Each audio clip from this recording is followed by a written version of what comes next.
കഴിഞ്ഞ 2-3 ദിവസമായി ക്ലേ കൊണ്ട് തന്നെ ശരണം. എന്താണെന്നറിയാൻ പാടില്ല. ക്ലേ ആർട്ട് എനിക്ക് ഭയങ്കര ഇഷ്ടപ്പെട്ടു. ഓരോ ദിവസം ഓരോന്ന് ഉണ്ടാക്കി ഇപ്പം മനസ്സിലോടി വന്നത് ക്ലേ കൊണ്ട് എന്തെങ്കിലും ഉണ്ടാക്കണം എന്നാണ്.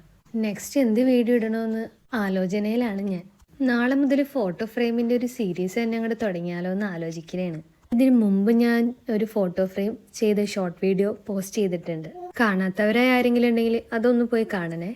അതേപോലെ പലതരം ഫോട്ടോ ഫ്രെയിംസ് ഉണ്ടാക്കിയാലോ എന്നാണ് ഞാനിപ്പോൾ ആലോചിക്കുന്നത്. ഇതിനൊക്കെ ഏറ്റവും അത്യാവശ്യമായി വേണ്ടത് നിങ്ങളുടെ സപ്പോർട്ടാണ്. പിന്നെ ഞാൻ ഇന്ന് ഉണ്ടാക്കിയ കീച്ചെയിൻ എല്ലാവർക്കും ഉണ്ടാക്കാൻ പറ്റുന്നതാണ്. ഭയങ്കര സിമ്പിളാണ്. എന്തായാലും നിങ്ങൾ ട്രൈ ചെയ്യണം. ഇതേപോലെ ഒരു ഹാർട്ട് ഷേപ്പും 3 ബോളും ഉണ്ടാക്കിയ സംഭവം തീർന്നു. പിന്നെ ഒന്ന് പെയിൻറ് ചെയ്ത് കൊടുക്കുക, ഉണക്കാൻ വെക്കുക, പോളിഷും ചെയ്ത് കൊടുക്കുക, അത്രയേ ഉള്ളൂ. പിന്നെ ഇതേപോലെ കീച്ചെയിനിലേക്ക് ഇട്ട് കൊടുക്കുക. പറഞ്ഞ നേരം കൊണ്ട് കീച്ചെയിൻ റെഡിയായി. വീഡിയോ ഇഷ്ടപ്പെട്ടിട്ടുണ്ടെങ്കിൽ ലൈക്ക് ചെയ്യാനും കമൻറ്റ് ചെയ്യാനും സബ്സ്ക്രൈബ് ചെയ്യാനും മറക്കണ്ട. ഇനി അടുത്തൊരു വീഡിയോയുമായി നാളെ കാണാം. പറഞ്ഞ പോലെ സീരീസിൻ്റെ കാര്യം മറക്കണ്ട. സപ്പോർട്ട് ചെയ്യണേ.